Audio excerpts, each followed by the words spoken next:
Welcome guys, government job update channel पर आपका स्वागत है। आज हम बात करेंगे NVS TGT computer science recruitment की। तो टोटल पोस्ट थी हमारी 651, जिसमें से जनरल की 267 पोस्ट थी।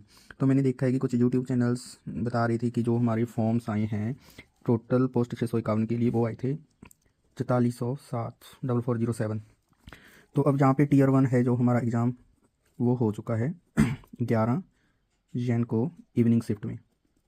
तो अब 4407 कैंडिडेट में से लगभग मान के चलो आप एग्ज़ाम में अगर 10% भी एक्सपेक्टेड मान ले, क्योंकि देखा है 2-3 स्टूडेंट हर एक रूम में से एबसेंट थे तो 3800 समथिंग स्टूडेंट मान लो कि जिन्होंने एग्ज़ाम दिया होगा। मैं मैक्सिमम से मैक्सिमम लेके चल रहा हूँ, हो सकता है इससे कम भी हो। अब बात क्या है कि 3800 ने एग्ज़ाम दिया तो अब टोटल पोस्ट थी 651, तो इसका 10 टाइम्स क्या हुआ, 6510 स्टूडेंट। तो जनरल की 267 यानी कि 2670।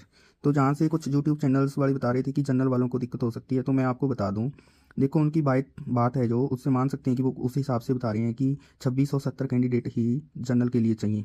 बाकी कैटेगरी को कोई इश्यूज़ नहीं है, क्योंकि वो ईजिली आ जाएंगे अपनी कैटेगरी के अंदर। लेकिन मैं एक बात बताना चाहता हूँ कि जो जनरल कैटेगरी है 2670 कैंडिडेट भी शायद ना मिले। उसका रीज़न क्या है, अभी जो कल परसों सुप्रीम कोर्ट का जो अभी फैसला आया है, उसके अंदर क्या है कि रिजर्वेशन का इशू था। मान लो अब सभी जितने भी एनवीएस टीजीटी कंप्यूटर साइंस के कैंडिडेट है, वो मोस्टली सारे जॉब्स पे हैं, कोई प्राइवेट जॉब में, कोई गवर्नमेंट जॉब में है। तो उस हिसाब से क्या है कि सभी ने अपनी, जब से रिक्रूटमेंट आई है तब से तैयारी शुरू की होगी।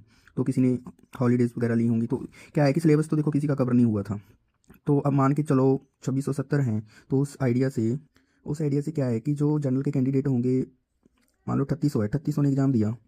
अब इन 3600 में से इनको सभी को मैं जनरल में लेके चल रहा हूँ, वैसे तो रिजर्व कैटेगरी के भी होंगे। 3800 जनरल में से कितने कैंडिडेट होंगे जो एज रिलैक्सेशन का बेनिफिट ले चुके होंगे फॉर्म भरते टाइम। तो मान के चलो 300 कैंडिडेट हो सकता है मिनिमम से मिनिमम, जिसने कैटेगरी का बेनिफिट लिया है, सॉरी एज रिलैक्सेशन का बेनिफिट लिया है, 35 से ऊपर है जो। ठीक है, अब सीधी सी बात है, ये 300 तो जनरल में काउंट नहीं होंगे। ठीक है, ये अपनी ही कैटेगरी में रहेंगे। अब सबसे बड़ा फैक्टर क्या है कि सी टेट है, जो सी टेट के अंदर जनरल को 90 मार्क्स चाहिए होते हैं। अब उसमें से भी क्या है कि जितने भी इन 3600 में से होंगे, वो सारे 90 वाले नहीं होंगे। हो सकता है जैसे ओबीसी है, ओबीसी के लिए 82 पे क्लियर होता है, एससी का 82 पे होता है, तो ये भी जनरल में काउंट नहीं होंगे। अब ये इतने स्टूडेंट, आइडिया मान के चलो इसका 3800 में से कम 1500 मिनिमम मान के चलो, 1500 कैंडिडेट ऐसे होंगे जो ओबीसी और एससी हो सकती हैं। 1000 मान लो चलो, कम से कम 1000 स्टूडेंट जी कम कर दो। 3500 में से आप 1000 निकालोगे तो कितने हो गए, 2500 कैंडिडेट।